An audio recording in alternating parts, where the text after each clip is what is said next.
అందరికీ నమస్కారం. ఆంధ్రప్రదేశ్ ప్రభుత్వం వారు గ్రూప్ 2 మెయిన్స్ ఎగ్జామ్ విషయంలో ఒక అభ్యర్థులకు న్యాయం చేసే విధంగా నిర్ణయం తీసుకోవడం జరిగింది. దీనికి సంబంధించి గౌరవ ఏపీపీఎస్సీ వారికి ప్రభుత్వం వారు అఫీషియల్గా లెటర్ రాయడం జరిగింది. కానీ ఏపీపీఎస్సీ వారు రేపు జరిగే ఎగ్జామ్ గురించి కనీసం ఇప్పటికీ స్పందించకుండా వారి యొక్క స్వతంత్రతను గొప్పగా తెలియజేశారు.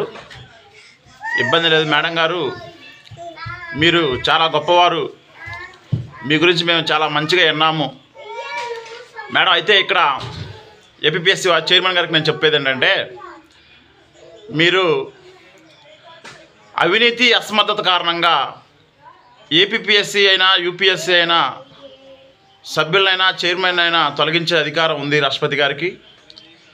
అంటే ఇక్కడ అవినీతే కాదు మేడం, మీరు మంచివారు మాకు తెలుసు, అసమర్థత కూడా కనిపిస్తూ ఉంది మేడం.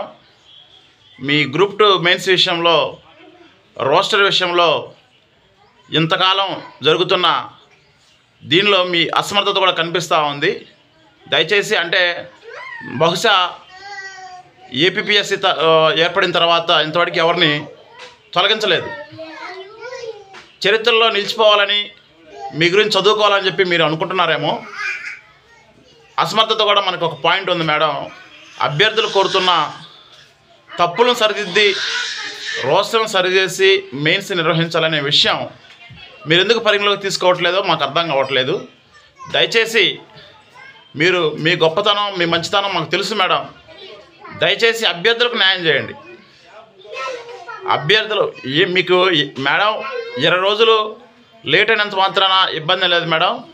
ఒకవేళ నోటిఫికేషన్ మీరు ఇంత మొండిగా తీసుకెళ్ళి ఎగ్జామ్ కండక్ట్ చేసి భవిష్యత్తులో ఎటువంటి ఇబ్బందులు ఏర్పడినా అప్పుడు మీరు దానికి బాధ్యత వహిస్తారా?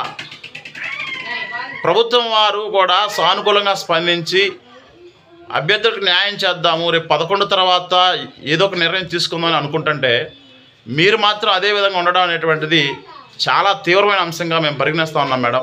తర్వాత జరిగే పరిణామాలకు మీరు బాధ్యత తీసుకుంటామని మీరు ఏమైనా తెలియజేయగలరా? ఎవరు మేడం అప్పుడు ఇబ్బంది కలిగితే? దయచేసి ఆలోచించండి మేడం. మీరు ఎమ్మటే రెస్పాండ్ అయ్యి రేపు జరిగే ఎగ్జామ్ని రోస్టర్ మిస్టేక్స్ చేసి కరెక్షన్ చేసిన తర్వాత జరుపుతామని దయచేసి మీరు మాకు న్యాయం చేస్తారని మేము కోరుకుంటా ఉన్నాం.